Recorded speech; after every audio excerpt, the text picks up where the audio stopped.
tidy. Auntie loves me more than him, I'm sure. I'm calm and always sensible.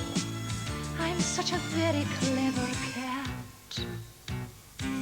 I know I'm slow and sometimes show a nerve or two.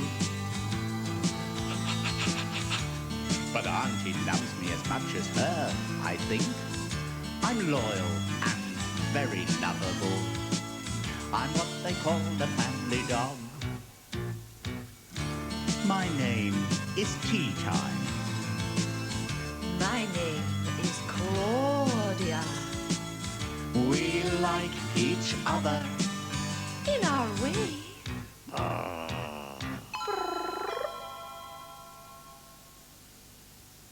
Teetime's a better guard dog than he used to be. Once it was only doorbells. Now he barks at anything that moves. Claudia never barks at all. Have you ever heard a cat bark? Oh, you know what I mean.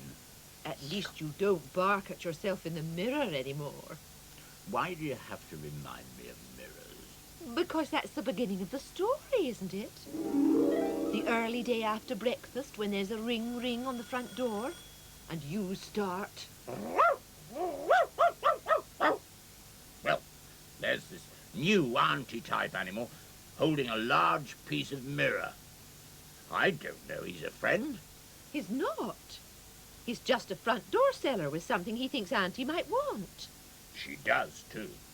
She gives him some crinklies for the mirror and puts it against the wall in the hall. And makes the seller animal have a cup of tea she's just made. That's true. Once you've come into Auntie's house, you can never go out again till you've had a cup of tea. That animal's strange. He keeps rolling his eyes round everything in the sitting room. I don't mind. I'm busy trying to understand what mirrors are all about. It's very odd. I look into the mirror and see a room the same as the one I'm in. And there's a dog, just like me, staring back. He copies everything I do. Oh. It makes Teetime mad.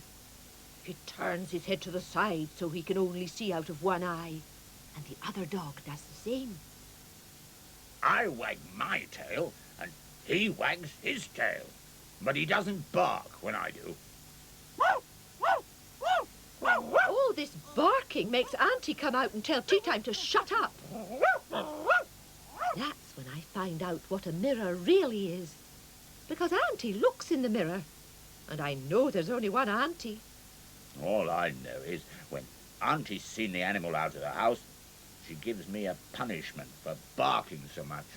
She makes me sit still in the garden. It's not that. Seeing you in the mirror has given her an idea. Teetime can't see what she's doing behind her painting sticks. But she's making a picture. I can sit very still when I want to. But it's hard when you have to. And it doesn't help Claudia making faces at me. I'm only warning you there's a bumblebee about to land on your nose.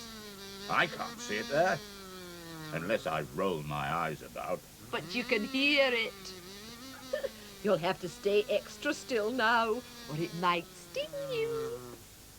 It's tickling. Oh, I can't help it. I've got to sneeze. Oh, I didn't mean to frighten you, little bumblebee. Don't need to sting me on my nose. What a fuss Teetime makes with Auntie dabbing his nose with stuff to stop his hurt. Look at the size of it. Never mind. What comes up always comes down. Auntie decides it's safer finishing pictures indoors. So she makes Teetime sit by her wooden table without legs. I still don't know what she's doing. Ah, you can move now. She's copying other things in the room into the picture. Oh, it's a picture of a dog, like the one in the mirror. Yes. So, is that the story? No. The story is later on in the day, when Auntie goes out, leaving the front door open. But we don't know that, as we're in the kitchen. Oh, yes. We hear Hush the parrot squawking away to herself in lots of different voices. What's she saying? Here is the weather forecast. Shut up. Fish and chips to you. Shut up. Put your kettle on. Shut up. That's not all, Hush. It's someone else in the sitting room saying, shut up. You'd better bark now, Teetime. Oh, it hurt my nose to bark. But I try and make lots of noise with my feet as we go in and see. No one there. It was Hush. It wasn't. Too late, Hush squawks. I shouted him away. Listen. He's disappeared by the time we get to the front door. He might be hiding in the mirror. No, only my dog friend. Hush is still all excited. It was that animal who had a cup of tea with Auntie, she cries. Of course it was. I can smell his smell on the carpet. I can't smell anything with my nose. Never mind. He's gone. And Auntie's back. But Auntie minds. She shrieks and points at her wooden table. There's something missing. What? Well, how can we tell her if it's not there? Auntie picks up the bring and chatters into it. And a few minutes or hours later, there's another ring on the front door. It's a tall animal covered in blue clothes and with a funny round hat. He's a friend. He looks sad as Auntie points at the table. How can we help our blue friend who's come to give a helping? Leave it to your betters and cleverers. Hush goes, Shut up. in that voice, and I show Blue Animal where the smell is. His face goes wrinkly as he listens and sniffs. He should know what the smelly, shut-up animal sounds and smells like now. I don't think that's much of a helping. Auntie's showing him my dog picture. He looks at it and goes, ha ha, and takes it away. He doesn't give Auntie any crinklies this time. Oh dear, it's all a muddle to me. But he brings the picture back in the dark time. And look what he's got in a bag. 2 or 6 little china dogs. They were what was on Auntie's table before they were taken away. How did Blue Animal find them? He had to find the smelly mirror animal with the rolling eyes first, thanks to Hush's voice and my sniffing. He's pointing at us, so Auntie understands now. But Blue Animal still didn't know what to find. Yes, he did. Look what's in the picture behind the big dog with the big nose. Lots of little copy china dogs. I was wondering when you'd notice them. Muddle over. No.